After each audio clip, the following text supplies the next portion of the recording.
Graça e paz. É bom, né, numa noite gelada como essa, a gente poder estar juntos, ouvir uma boa música, poder louvar ao Senhor. E também agora, creio que nossos corações já estão prontos para ouvir a palavra do Senhor, aquilo que Deus espera nos ensinar aqui esta noite. Nós temos estudado o Evangelho de Marcos, e a semana passada a gente falou um pouquinho sobre a veracidade da vida e ministério de Jesus Cristo. Marcos ele está mostrando que Jesus é realmente o Messias que a gente esperava, ou melhor, que os judeus estavam esperando, e é aquele Messias em quem nós podemos crer. E a gente viu que ele usou 4 testemunhas para provar que aquele Jesus que ele estava ensinando era o Messias esperado.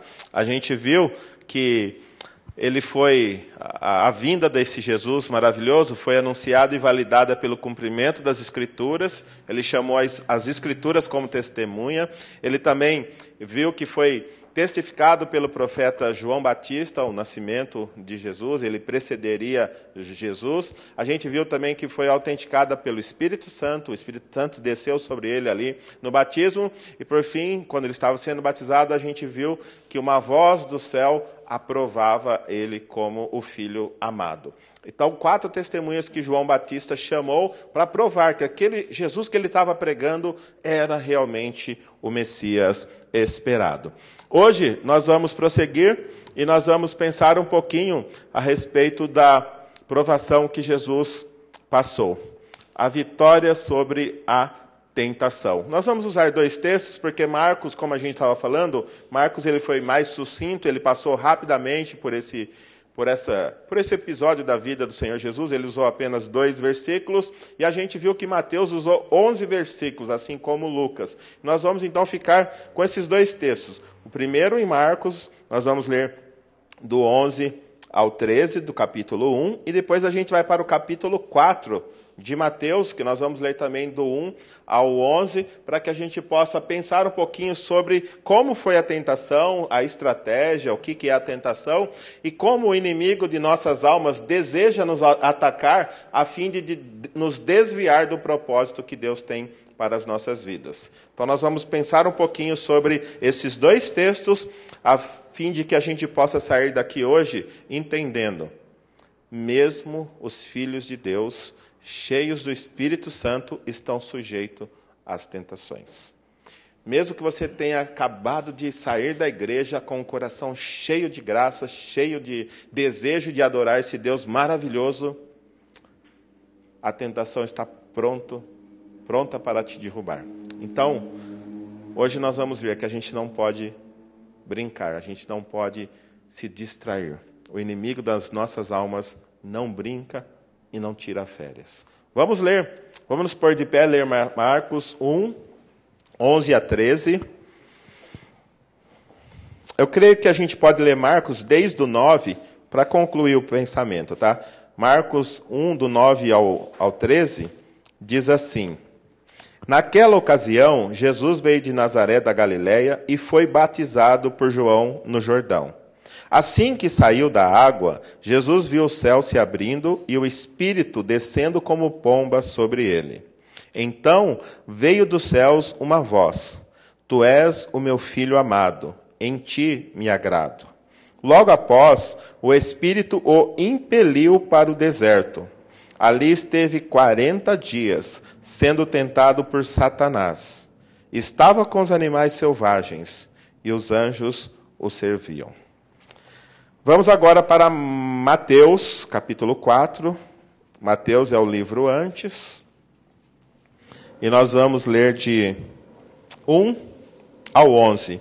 É a mesma história, só que Mateus acrescenta alguns detalhes importantes para que a gente compreenda o agir de Satanás, como que ele nos persegue e como ele deseja nos afastar do propósito e da vontade de Deus. Então, Mateus capítulo 4, de 1 a 11, diz assim: Então Jesus foi levado pelo Espírito ao deserto para ser tentado pelo diabo. Depois de jejuar 40 dias e 40 noites, teve fome. O tentador aproximou-se dele e disse: Se és o Filho de Deus, manda que estas pedras se transformem em pães. Jesus respondeu: Está escrito, nem só de pão viverá o homem, mas de toda palavra que procede da boca de Deus. Então o diabo o levou à cidade santa, colocou-o na parte mais alta do templo e lhe disse: Se és o Filho de Deus, joga-te daqui para baixo, pois está escrito: Ele dará ordens a seus anjos a seu respeito, e com as mãos eles o segurarão, para que você não tropece em alguma pedra. Jesus lhe respondeu: Também está escrito: Não ponhas à prova o Senhor, o seu Deus. Depois, o diabo o levou a um monte muito alto e mostrou-lhe todos os reinos do mundo e o seu esplendor. E lhe disse: Tudo isto te darei, se te prostrares e me adorares. Jesus lhe disse: Retire-se, Satanás, pois está escrito: Adore o Senhor, o seu Deus, e só a ele preste culto. Então o diabo o deixou, e os anjos vieram e o serviram. Oremos. Santo e eterno Deus, em nome do teu Filho amado, nós clamamos nesse momento que o Senhor abra os olhos do nosso coração, para que a gente possa compreender a tua palavra. E principalmente compreender o que é a tentação e como ela nos assedia dia e noite. E dessa forma, Pai, fortaleça-nos e prepara-nos para termos discernimento a respeito das situações do dia a dia e assim podermos vencer cada uma das tentações que tentam nos desviar da tua vontade. Abençoa-nos agora, Pai, em nome do Senhor Jesus. Amém. Gostaria que a gente pensasse sobre isso. A capacitação recebida dos céus capacita-nos a vencermos na terra. Lembra que o Espírito Santo desceu sobre Jesus a fim de que ele também fosse aprovado como o Filho de Deus e capacitado para o seu ministério terreno. E eu e você devemos entender que quando nós recebemos poder do alto, é exatamente para vencer as tentações que nós temos no nosso dia a dia. Portanto, como é que eu e você podemos obter a vitória sobre a tentação? Infelizmente, a gente tem visto hoje que muitos modelos de batalha espiritual têm sido demonstrados em todos os lugares. Se você for nas livrarias evangélicas, o que você mais vê são livros de autoajuda e livros de batalha espiritual. E interessante que as batalhas espirituais que estão ensinando não são com o Espírito Santo nem com a palavra. Infelizmente, estão se usando armas físicas e carnais para se combater alguém que é espiritual e extremamente muito mais poderoso do que nós. Talvez seja esse o motivo que a gente tem visto tantas e tantas gentes caídas e arrastando pelo chão por causa das investidas de Satanás. Nós vamos ver hoje que Satanás é um ser espiritual extremamente poderoso. E nós temos que nos fortalecer no poder de Deus se queremos vencê-lo.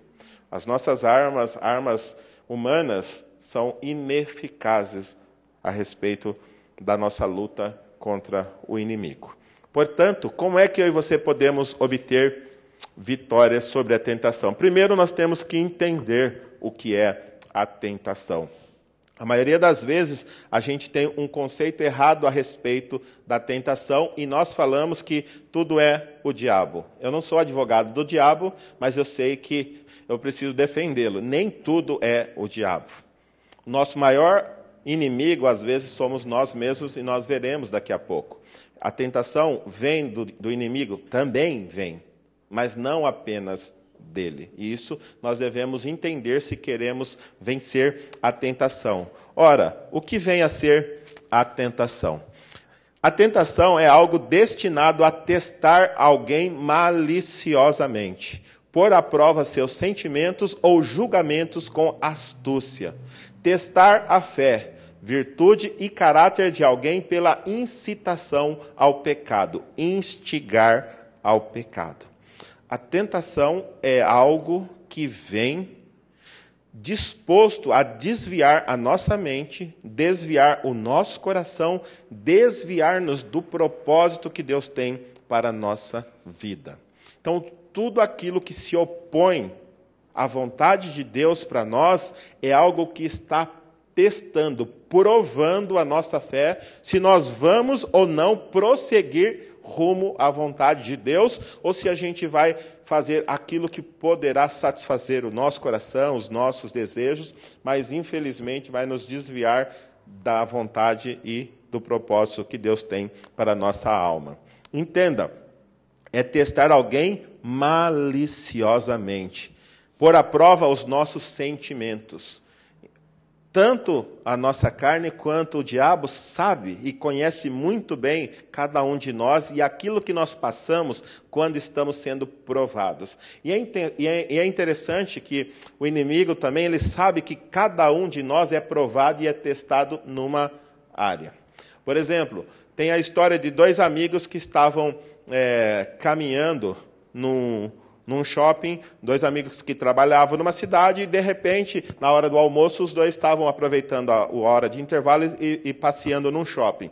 Ali no shopping, um dos amigos falou, vamos embora, eu preciso ir embora daqui. Mas por quê? Preciso ir embora, porque eu tenho um problema que eu vou entrar nessas lojas e eu vou querer comprar tudo. E quando eu não tenho dinheiro, infelizmente, eu pego algumas coisas e ponho no bolso e vou embora. E aí ele falou, vamos embora, porque eu não posso ficar aqui. O amigo entendeu e, para ajudar o outro, os dois acabaram indo embora. À noite, no hotel, os dois no mesmo quarto, aquele que estava sendo tentado no shopping estava dormindo como um bebê. Mas o outro amigo estava com o controle na mão e tremendo. Por quê? Porque ele estava querendo assistir filme pornográfico na TV a cabo do hotel. Aquele que tinha problema com roubo estava dormindo, mas aquele que tinha problema com pornografia queria ver os filmes e estava também tremendo. Então, o diabo sabe aonde é que nós temos a nossa fraqueza. E ele vai atacar exatamente no ponto em que ele sabe que nós podemos falhar. Por isso, ele vem com uma malícia e usando de estratégias específicas para cada um de nós. Você pode não cair numa área, mas você pode cair na outra. Vocês assistiram o filme Advogado do Diabo? Quando, no fim, ele não caiu na tentação da corrupção, mas ele saiu de que forma? Orgulhoso. E o diabo disse, esse é o meu segundo pecado preferido. Então, ele não caiu em se render à trapaça ali do julgamento, mas ele se orgulhou por ter sido honesto. E às vezes nós somos assim. O diabo ele nunca descansa. A tentação nunca dá folga.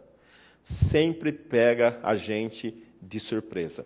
Vocês conseguem ver aonde é que Jesus foi tentado? Logo após o quê? Ter sido exaltado pelo próprio Pai. Ele saiu ali dos aplausos da multidão que viu Deus aprovando ele como filho amado e em seguida ele já estava no deserto, impelido pelo Espírito para ser tentado. As nossas maiores derrotas espirituais acontecem logo após as nossas maiores vitórias espirituais. Por quê? Porque a gente pensa, agora estou bem, agora pode vir. E a gente abaixa a guarda e o diabo vem, passa a rasteira e dá risada. Sabe qual que é a maior estratégia de Satanás? Ele monta todo o cenário e coloca você como ator principal da novela das 8. E você acha que está arrasando, que você está lá com a bola toda. E quando você entra em cena e você está lá com a bola toda, achando que realmente você está arrasando, ele mete o pé no cenário, derruba tudo e mostra que você realmente foi um trouxa e caiu na armadilha que ele fez. E sabe qual que é o pior? Depois ele te deixa sozinho, a amargar a vergonha, a tristeza e tudo aquilo que segue porque caiu na tentação. Mas a tentação, a gente tem que entender que, neste caso, podemos entender que a tentação de Satanás foi procurar, através da astúcia e malícia, pôr à prova os sentimentos e julgamentos de Jesus. Onde é que Jesus estava? Aonde? no deserto. Há quanto tempo? 40 dias. E durante 40 dias ele fez o quê? Ele jejuou. E durante os 40 dias sem comer, qual foi a primeira coisa que você gostaria? Qual seria a primeira coisa que você pensaria? Eu não pensaria só no fim, né? Eu ia pensar os 40 dias. Mas o que você pensaria 40 dias sem comer? Qual é a primeira coisa que você gostaria de ter? Comida. E foi aonde que Satanás investiu a primeira vez? Se tu és o Filho de Deus, pegue essas pedras e transforme-as em pão. Ele sabe exatamente qual é o nosso ponto fraco e onde nós estamos vulneráveis. E é exatamente ali que ele vai nos atacar. Portanto, a tentação trava uma batalha contra a nossa mente, porque Satanás sabe que nossa mente é quem determina todas as nossas ações e atitudes. Se você manter durante muito tempo um pensamento na sua cabeça, provavelmente você vai fazer aquilo que você está alimentando o seu coração dia após dia, após dia, após dia. Eu tenho visto as pessoas falando, não tem nada demais a gente assistir as novelas e essas coisas que estão passando na Globo. Mas imagina você vendo dia após dia, após dia, após dia, após dia, após dia, após dia, após dia, as novelas incitando você a abandonar o seu marido, que é um gordo, feio, velho, e pegar o bonitão sarado ali da academia. E comece a assistir isso dia após dia, após dia, após dia, após dia, você vai ver o que vai acontecer com o seu casamento.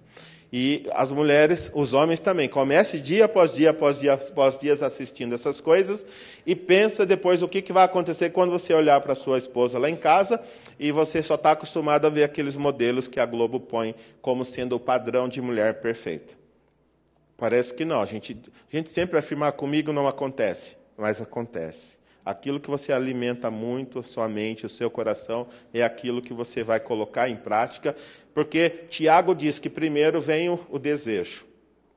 Depois esse desejo, ele começa a crescer tanto que você acaba colocando ele em prática. E isso aí acaba virando um pecado que vai trazer a morte.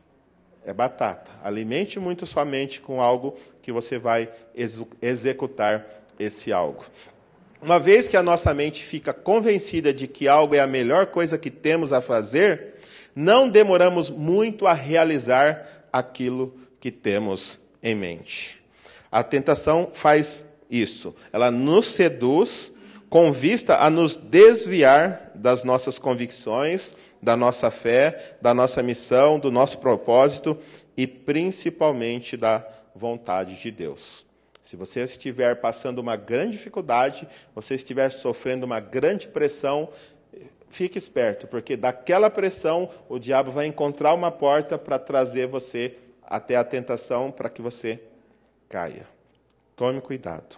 Principalmente nos momentos de deserto, de vulnerabilidade, de cansaço, solidão, tristeza, ansiedade, angústia, são os momentos em que a gente está mais suscetível a cair em tentações. Cuidado. Além de entender o que é a tentação, eu e você temos que conhecer as fontes de tentação. Não é só o diabo. O nosso pior inimigo é o quê? A carne, somos nós mesmos. Entenda, o diabo não faz nada sem a tua ajuda. Ele só faz o que você ajuda ele a fazer. Ele não tem poder para fazer nada com a sua vida que você não permita. A Bíblia diz que Jesus já nos libertou do império das trevas e nos transportou para o reino do Filho do seu amor. Agora, hoje, você só peca se quiser pecar. Antigamente não tinha jeito, nós éramos escravos do pecado, mas a Bíblia diz que o sangue de Jesus nos libertou do império das trevas. E João também diz que Jesus se manifestou para quê? Ele se manifestou para destruir as obras do diabo. Então, hoje você tem, por causa do sangue de Jesus e da graça de Deus, poder para dizer não ao pecado. Mas se você alimentar a sua carne, você está pronto para cair. A carne, nós podemos entender que é simplesmente a natureza humana.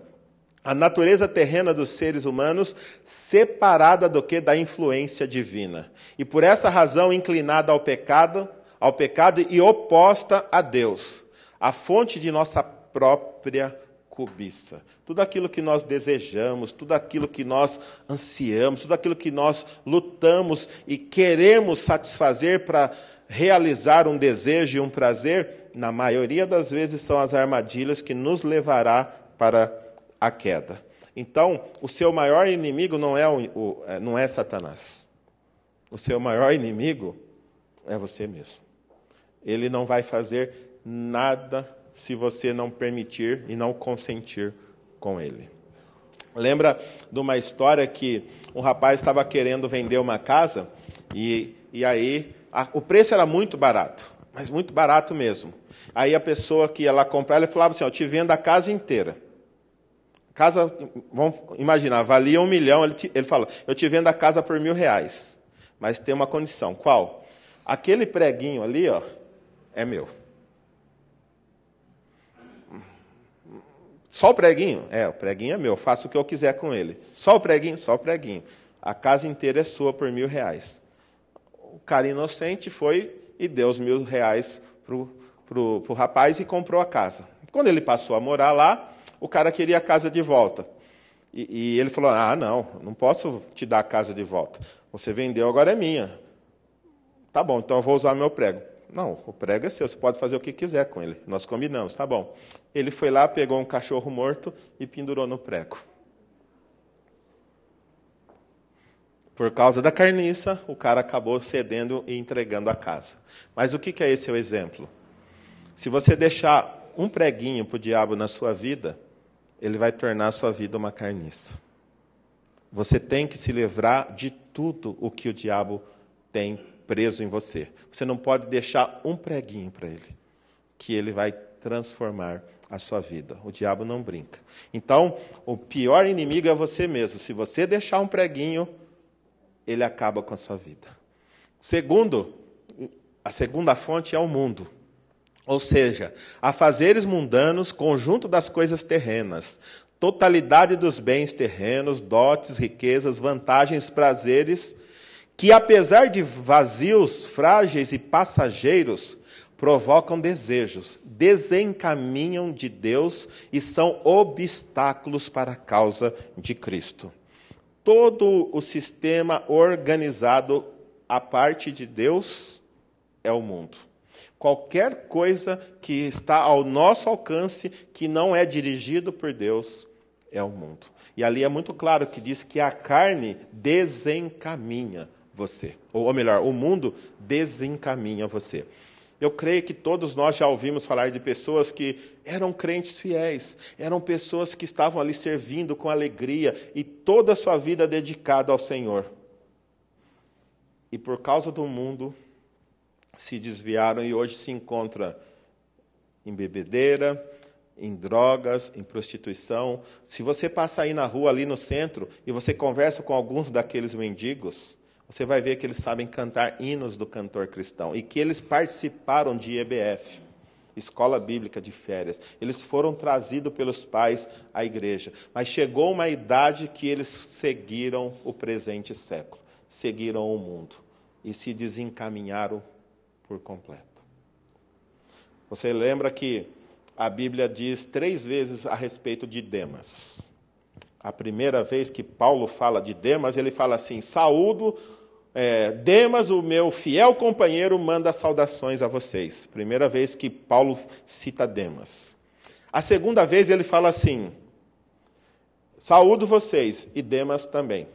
A primeira vez ele fala que era fiel companheiro. A segunda vez ele só fala, Demas também está saudando vocês. E a terceira vez que ele fala a respeito de Demas, ele diz, e Demas, seguindo o mundo, me abandonou. Então, alguém que era ativo, esse alguém que era ativo estagnou, e depois esse alguém que era ativo estagnou, seguiu o mundo.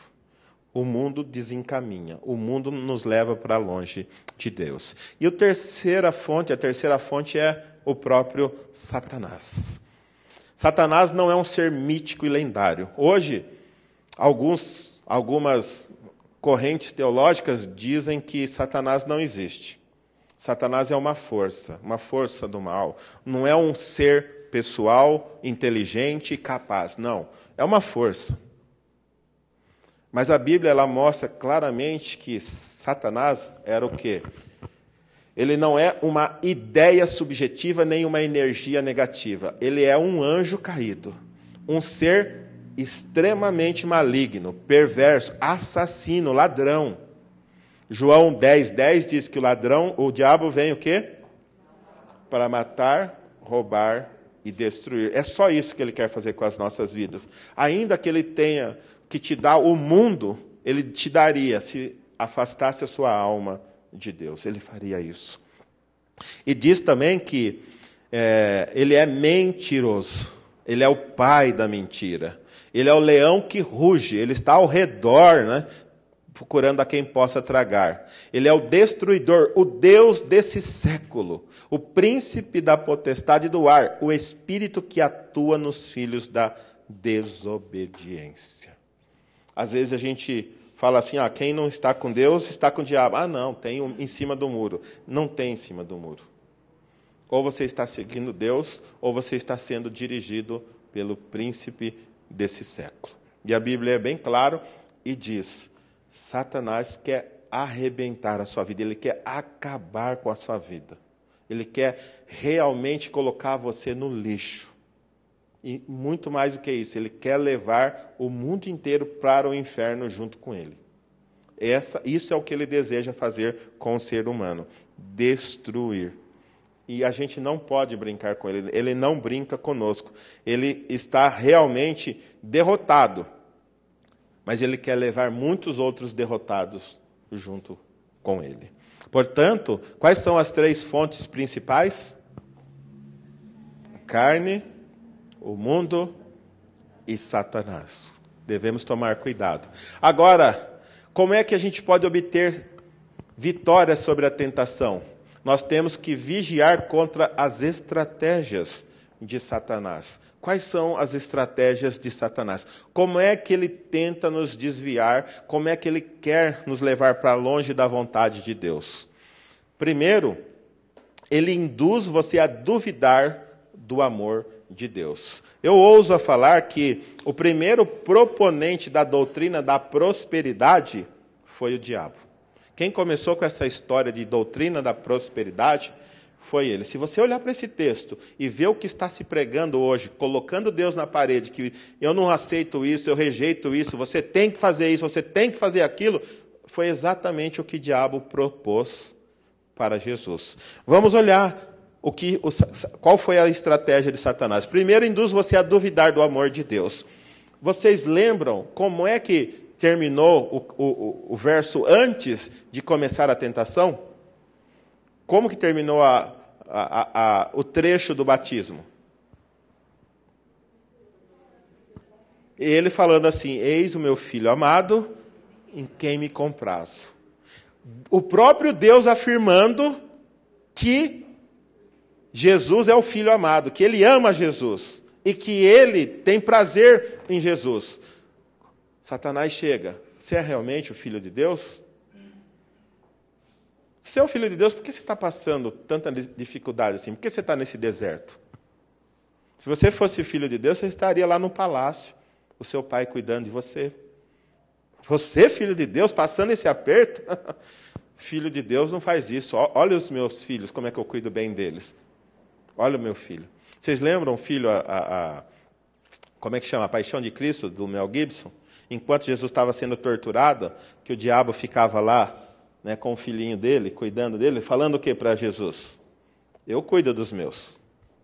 Eu cuido dos meus. Cadê o seu pai? Cadê o seu pai? E talvez na dificuldade que você esteja passando hoje, algumas pessoas também tenham dito para você, Deus não te ama. Você ainda quer seguir esse Deus?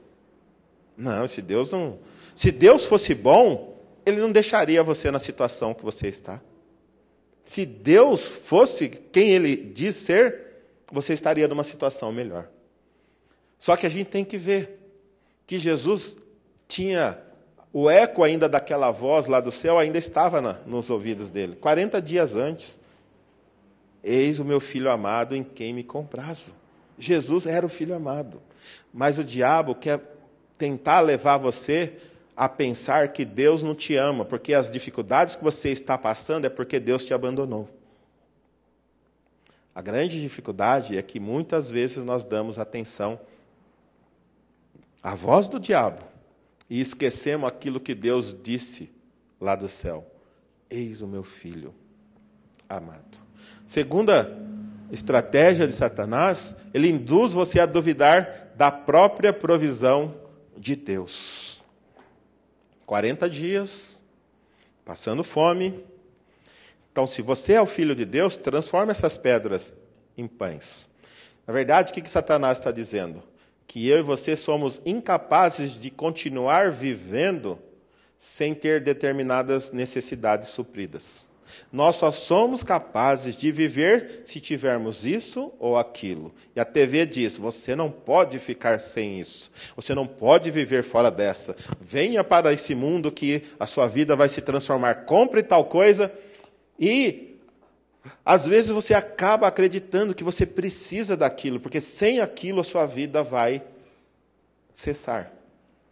E Jesus disse, imagina, 40 dias sem comer. E a tentação, transforma em pão.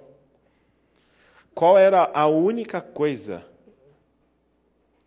que era capaz de fazer um ser humano não pecar naquele momento, não cair à tentação? Só tinha uma coisa, melhor do que pão naquele momento. O que era? A vontade de Deus. E por isso que Jesus não pecou, porque ele desejava mais a vontade de Deus do que pão. E às vezes eu e você queremos pão. Mas Jesus, ele sabia. Como ele respondeu? Com a palavra, está escrito, nem só de pão viverá o homem, mas de toda palavra que procede da boca de Deus. A mesma palavra que criou o mundo e todas as coisas pelo seu poder, pode sustentar a sua vida e fazer com que o seu organismo sobreviva de maneira sobrenatural, sem precisar de pão. É a mesma palavra.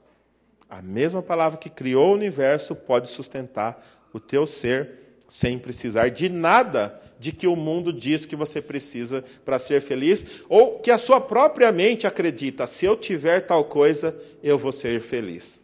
A coisa que você mais precisa é crer na graça e no cuidado de Deus. Deus, ele tem tudo que você precisa ao seu alcance. E se em algo que você não tem hoje, é porque Deus sabe que você pode, durante um tempo, permanecer sem isso. O cuidado dele, a provisão dele é pronta a todo instante. Se você realmente precisar, ele lhe dará. E mais uma vez eu falo, qual é a diferença de necessidade e desejo? A necessidade é algo que você sente mesmo sem ter conhecimento prévio de tal coisa. Por exemplo, você não sabe, mas você se tornou um diabético. E você não está tomando insulina e está comendo doce. Isso vai trazer fim à sua existência? Vai, mesmo sem saber. Então a necessidade é algo real, que você sente mesmo sem ter conhecimento prévio. E o desejo? O desejo é algo que você tem que ter um conhecimento prévio para poder desejar. Eu sempre falo, alguém já morreu por não comer chocolate? Eu estou com desejo de comer chocolate. Nunca vi ninguém morrer. Se a gente for numa tribo lá no meio da África, uma tribo que nunca teve contato com a civilização, se você perguntar para eles, quem de vocês está com desejo de comer chocolate? Garanto que nenhum deles vai falar que tem desejo de comer chocolate. Eles não conhecem chocolate. Só que se você não comer o chocolate, não vai acontecer nada com a sua vida. Você não vai morrer. Então a gente tem que entender que Deus, ele está pronto para suprir todas as nossas necessidades e não os nossos desejos. Os nossos desejos, às vezes, são desejos legítimos, mas são apenas desejos que você pode sobreviver sem ele. E Jesus dizia para Paulo, quando Paulo queria que ele tirasse o espinho da carne, a minha graça te basta. Se você tiver Deus qualquer necessidade sua será suprida pelo próprio Deus. E todas as coisas que realmente você não pode viver sem, Ele vai lhe conceder. A próxima coisa que Satanás fez com Jesus foi induzir você a duvidar do cuidado de Deus. Você é filho de Deus mesmo? Pula daqui de cima. Imagina levar você no maior prédio ali da cidade e falar, se Deus te ama, pula daqui de cima, vamos ver se os anjos vão te segurar. Se eles te segurar, é porque Ele te ama. E quantas vezes nós fazemos isso? Você lembra, não sei se você viu um dos grandes pastores aí da televisão dizendo assim certa vez, Deus, numa oração, se eu fosse o Senhor, eu responderia a oração desse povo. Porque se eles tivessem orado ao diabo, o diabo já teria respondido. Imagina usar o diabo como padrão para Deus agir. Como se Deus precisasse provar alguma coisa para alguém. A maior demonstração de amor de Deus foi enviar Jesus Cristo para morrer por nós, sendo nós ainda pecadores. Não tem demonstração de amor maior. Para que nós precisamos de outra prova de amor? Mas Satanás diz, se você realmente fosse filho de Deus, você não teria batido o carro. Os anjos iam segurar o carro para que você não batesse. Se você fosse filho de Deus, você não ia tropeçar e quebrar a perna. Porque os anjos iam te segurar. Se você fosse filho de Deus, Ele acamparia os anjos ao redor da sua casa. E quando você chegasse depois do culto, porque o pastor Emerson ficou pregando até a tarde, os ladrões não teriam entrado na sua casa. Certa vez eu pregava a respeito de Jó ali em Araraquara, e dizendo assim, que Deus ele é digno de ser adorado por aquilo que Ele é, e não por aquilo que Ele te dá. Vamos supor, se Ele permitir que o seu carro seja roubado, e quando você sair daqui, o seu carro não estiver ali no estacionamento. Você vai continuar adorando esse Deus, vai continuar vindo à igreja, ou você vai desistir desse Deus? E tinha um rapaz novo convertido que eu tinha acabado de levar para a igreja. Ele tinha uma Brasília, lembra aquela Brasília laranja? Ele tinha uma daquelas lá, em frente à igreja. Quando a gente saiu do culto, tinham roubado a Brasília dele. E eu falei, e agora? E agora? Ele ficou triste, assim, mas domingo ele estava lá na igreja. No outro domingo, graças a Deus, ele ficou firme no Senhor, ele permaneceu nos caminhos. Porque eu creio que ele entendeu que Deus é digno de ser adorado por aquilo que Ele é, e não por aquilo que Ele faz. Mas o diabo quer provar que Deus ele só te ama, e você só pode prestar culto a Ele se Ele fizer e responder todos os seus desejos. E Jesus respondeu mais uma vez, pula daqui se você for filho de Deus mesmo, e se Ele te amar, Ele vai te segurar. Os anjos vão te segurar. E note, o texto diz assim, que os anjos vão acampar ao seu redor para que você não tropece em alguma pedra. Mas Ele falou, se você se jogar, tem pedra quando você pula de um prédio? Vocês já viram? Olharam assim em cima de um prédio, tem alguma pedra no caminho até chegar ao chão? Viu como é que o diabo distorce a palavra para levar você a duvidar do amor e do cuidado de Deus com você? Ele falou, pule, porque está escrito que os anjos vão... Mas ele falou assim, não, está escrito o quê? Não colocará a provas o Senhor teu Deus. E quantos a gente tem visto colocando Deus à prova? Deus, se você fosse Deus, o Senhor faria isso. Se o Senhor me amasse, me daria isso. Se o Senhor fosse bom, eu não estaria passando por essa situação. É isso que o diabo quer que você pense, que você duvide do cuidado de Deus. E por fim, o diabo quer induzir você a duvidar dos caminhos de Deus. Jesus ele tinha uma dura missão nas suas costas. Ele tinha que ir para o Calvário. Ele tinha que conquistar seguidores e salvar almas preciosas, mas a cruz era o caminho. E ele disse assim, Satanás, se você prostrado me adorar, eu te dou todo mundo aos seus pés. Ele quis mostrar um caminho diferente do caminho de Deus. Sabe a dificuldade? É que muitas vezes eu e você preferimos o caminho diferente, o caminho mais fácil. Alguém já disse, o que entorta homens e rios é seguir o caminho mais fácil. Seguir o caminho mais fácil é o que entorta homens e rios. E é por isso que a gente tem que tomar muito cuidado. A palavra de Deus ela é muito clara em tudo aquilo que afirma. Só que eu e você, às vezes, queremos dar uma distorcidinha, pegar um desvio, para quê? Para facilitar a jornada. Entenda, se você embarcar numa salvação errada, você vai desembarcar no céu errado. É simples. Embarcou numa salvação errada, você vai desembarcar no céu errado.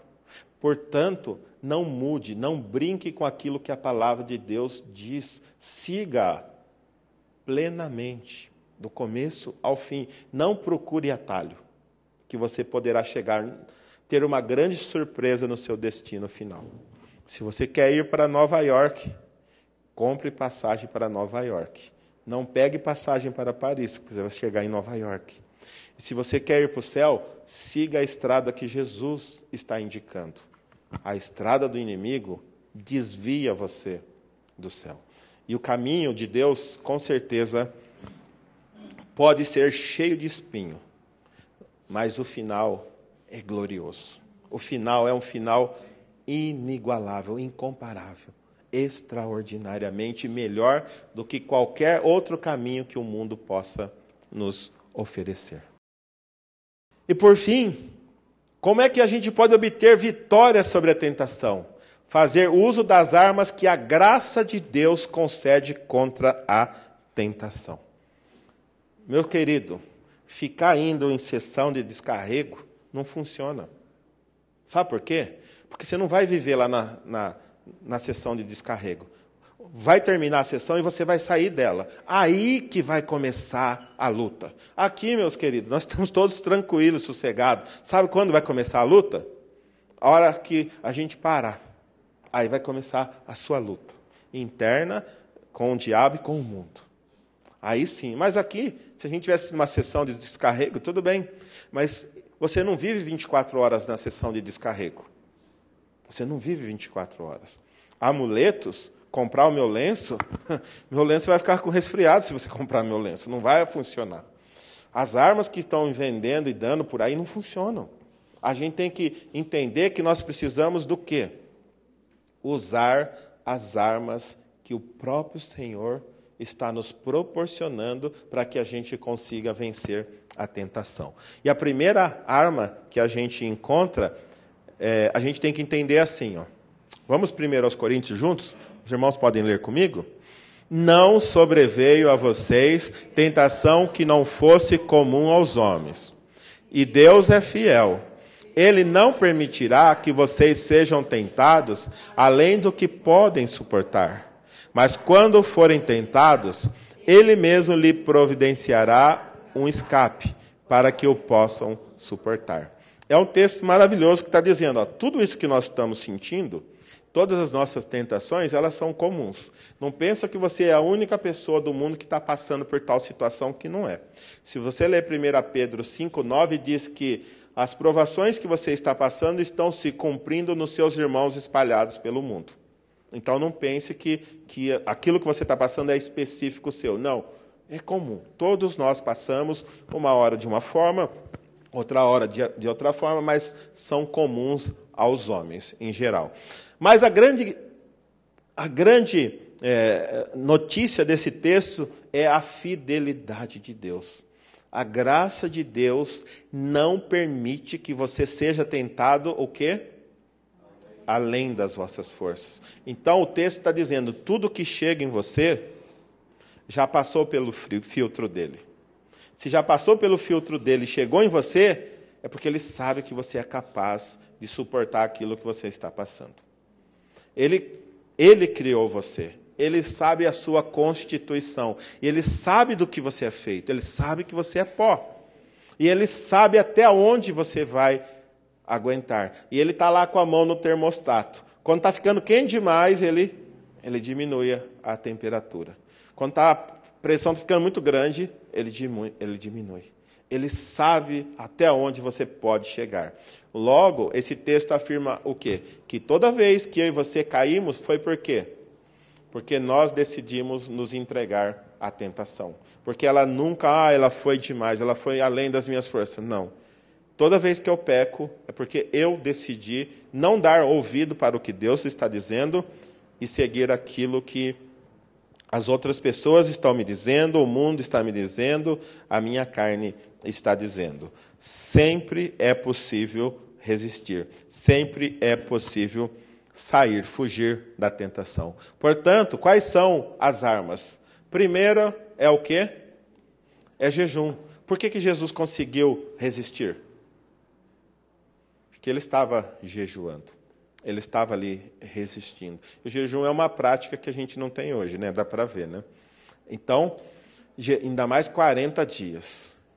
40 dias. Nós seríamos muito melhores, muito mais espirituais se nós tivéssemos essa prática do jejum. O que é o jejum? Há muito misticismo em cima de jejum.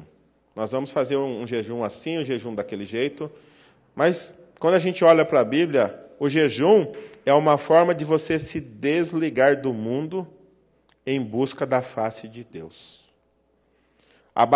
Abster-se de alimentação para se dedicar à oração, visando uma comunhão e intimidade mais profunda com Deus. O jejum é uma disciplina que desenvolve nossa dependência de Deus. Jejuando, nos colocamos à mercê do cuidado paternal, cuja palavra que procede de sua boca é capaz de sustentar nossa vida. Isso é o jejum. Não é um meio de a gente barganhar com Deus, fazer uma troca. Eu vou ficar 40 dias sem comer, o Senhor me dá uma Ferrari zero. Não é. É uma forma de você buscar a face de Deus. Você se desliga do mundo para poder entender melhor e compreender melhor a vontade de Deus para a sua vida. Mas entenda, segundo é oração. Se você só parar de comer, é regime. O jejum tem que ser regado pela oração, porque parei de comer, e aí? Então a gente tem visto um monte de gente que tem feito jejum, porque estão parando de comer isso, de comer aquilo. Não. O jejum, você tem que se abster dos alimentos, se colocar plenamente na dependência de Deus, mas também praticar o quê? A oração. Enquanto você jejua, você se desliga do mundo. E enquanto você ora, você se liga ao céu. Então tem que ter as duas coisas. Se desligar do mundo através do jejum e se ligar ao céu através da oração. Porque senão você para de comer e continua só aqui. Não funciona. Parar de comer. Tem muita gente que é magrinho, que parou de comer, mas não consegue vitórias espirituais. Jejum e oração. São dois meios de graça que Deus concedeu ao seu povo. E o terceiro, muito importante, é o quê? A palavra de Deus. Jesus estava jejuando, estava orando e conhecia perfeitamente a palavra de Deus. Todas as respostas dele foi como? Está escrito. E a minha pergunta é, você está apto nas tentações da sua vida a dizer, eu não vou ceder porque está escrito, e trazer ao seu coração uma promessa de Deus que pode te dar esperança?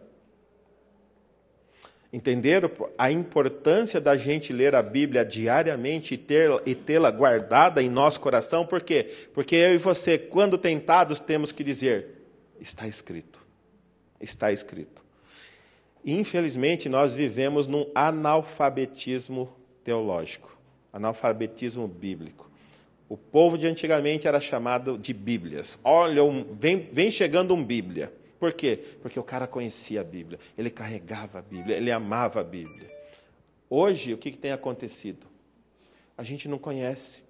Então, quando Satanás fala assim, se você fosse filho de Deus, você não estaria passando por essa situação.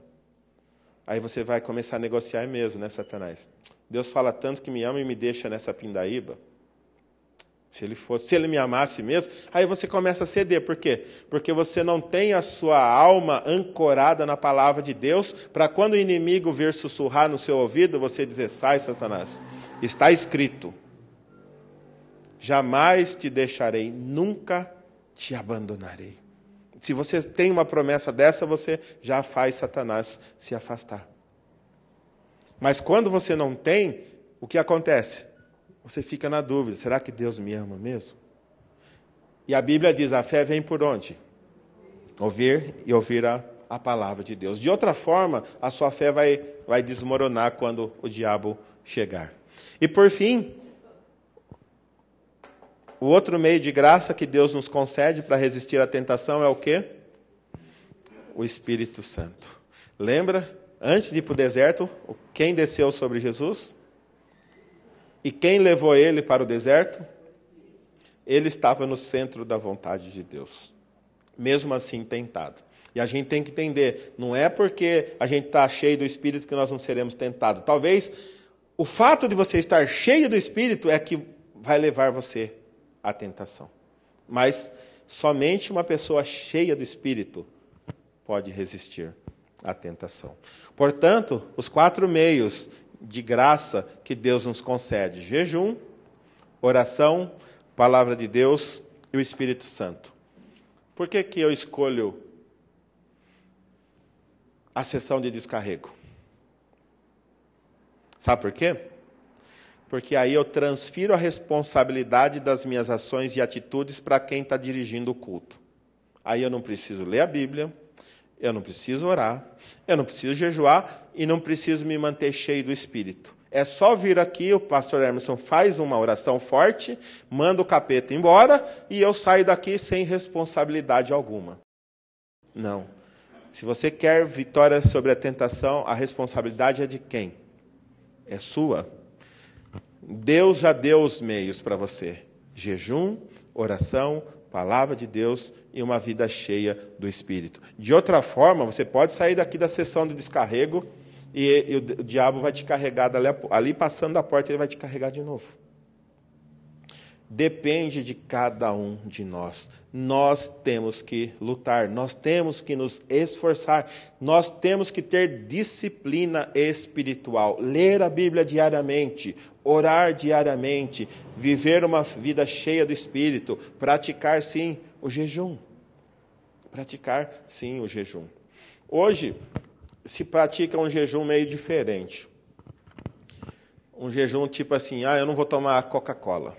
Eu não vou comer bolacha, eu não vou comer pão. Tudo bem, é válido? É válido. Mas não é esse tipo de jejum que Jesus está falando. Jejum é realmente abster-se de alimento, por um tempo determinado, de todo e qualquer alimento. Tudo bem que você pode ser viciado no chocolate, eu não vou comer chocolate durante um ano, durante um mês. É válido, é válido. Mas o que Jesus está propondo para a gente é se abster de todo e qualquer alimento. Todo e qualquer. Porque você sabe que a gente substitui, né? Eu não como chocolate, mas eu como doce de leite. É a mesma coisa, é o açúcar que você está desejando, não é só o chocolate. Então, o ideal seria abster-se de toda e qualquer forma de alimento, nem que seja 24 horas. Você jantou hoje e vai jantar e vai comer novamente só amanhã, na hora que jantar. É difícil, é a maior luta. A hora que vai chegando 3 horas da tarde, você quer comer um leão. Mas é possível, é possível. É possível. Então, pratique, faça. Então, como é que a gente pode aplicar essas coisas, lições para a vida? Primeiro, os filhos de Deus não estão livres de tentações, mas somente aqueles que estão cheios do Espírito Santo podem vencê-las. Tentação virá. Você querendo ou não, procurando ou não, virá. Você pode ficar aqui dentro do templo o dia inteiro orando, enquanto você está lendo a Bíblia e orando, a tentação vem à sua mente. As coisas vêm, naturalmente. Você não precisa procurar, ela vem atrás de você. Agora a grande questão é, todos são tentados, mas somente os cheios do Espírito podem vencê-la. Segundo, estar cheio do Espírito Santo pode ser a causa de caminharmos para o deserto, onde realmente seremos vitoriosos sobre a tentação. Estar cheio do Espírito para vir no culto é fácil. Agora, o difícil é você estar cheio de Espírito para enfrentar o seu patrão amanhã. Aí sim que é tentação. E isso vai ser a tentação. Agora, aqui todo mundo canta, todo mundo louva, levanta a mão, chora, tudo, se abraça, legal. Aí você sai aqui cheio do Espírito. E amanhã você vai ver um patrão cheio do capeta. E vai tentar você de todas as formas, para tentar você, a fim de te derrubar e desviar do propósito de Deus. Então, entenda, você precisa manter uma vida cheia do Espírito. As nossas maiores derrotas espirituais são logo após nossas maiores vitórias espirituais, porque abaixamos a guarda e nos tornamos vulneráveis. Talvez hoje foi uma luta para você vir aqui. E aí você venceu. Graças a Deus eu fui ao culto. Mas aí vem o quê? Você olha aqueles que não vieram por causa do frio e você diz, eu sou melhor que eles, porque aquele povinho por causa de uma chuvinha. Que tipo de crente? Porque eles não são crente como eu. Já acabou. Já acabou. O diabo já venceu. Entendeu? Então, fique esperto. A todo momento. Ele não te derruba de um jeito, mas te derruba de outro. Jesus não possuiu apenas natureza humana, mas também a experiência humana. E, portanto, agora pode socorrer-nos em nossas lutas e fraquezas, ou fraquezas e lutas. Então, Jesus ele sabe exatamente o que se passa conosco quando a gente está diante da tentação. Logo, Hebreus diz que ele é um sumo sacerdote fiel. Não é alguém que não passou por aquilo que nós estamos passando. Não, é alguém que em tudo, como nós, foi tentado. Mas sem pecado, ele venceu. E porque ele foi tentado e venceu, agora ele pode te socorrer. Graças a Deus por isso. Na luta espiritual, amuletos sincréticos não nos ajudarão na luta contra o inimigo de nossas almas. Portanto, apegue-se diariamente à leitura da Bíblia e oração como meios de graça que Deus nos concede. Não tem nada melhor do que ler a Bíblia e orar todo dia para fortalecer o seu espírito, para que você esteja se preparando para a verdadeira batalha que é dentro de você. Eu vou ou não vou fazer a vontade de Deus? Eu vou ou não vou fazer aquilo que Deus pede? Eu vou ou não vou fazer aquilo que está na Bíblia? E entenda, o que leva as pessoas à derrota não é a presença do inimigo, mas a ausência de Deus. Satanás estava ali, 40 dias tentando Jesus, ele não caiu. Por quê? Não é porque o inimigo não estava lá, não, porque ele estava cheio de Deus. E se você quer ter uma vida vitoriosa, não pense que Deus vai tirar o Satanás, vai colocar você numa redoma e o Satanás não vai entrar lá para tentar você. Não, ele vai... Quanto mais próximo de Deus, mais ele vai te rodear. Por quê? Porque ele quer te esvaziar. Mas a presença de Deus em você vai ajudar você a vencer. E a Bíblia diz, resistir ao diabo e ele fugirá. Enquanto você não estiver resistindo a ele, ele vai estar atrás de você. Enquanto o preguinho estiver lá na sua vida, ele vai estar lá atrás de você. Tira o preguinho, resista a ele.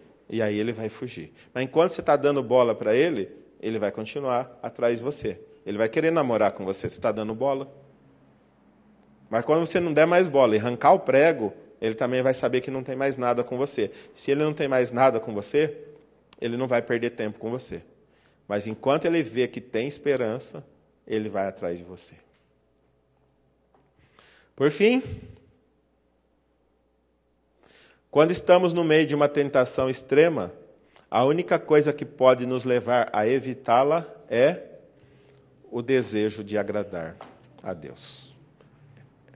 É tudo o que importa. Você vai agradar a você mesmo ou a Deus. Se você entender que Deus é digno do seu louvor e da sua adoração, você vai vencer. Agora, se Deus for apenas um instrumento de você alcançar bênçãos, você sempre vai fazer o que te agrada. Mas quando Deus for Deus na sua vida, a vontade de agradá-lo vai ser maior do que qualquer outra coisa. Ok? Portanto, a capacitação recebida dos céus nos capacita ao quê? a vencermos na terra. Amém.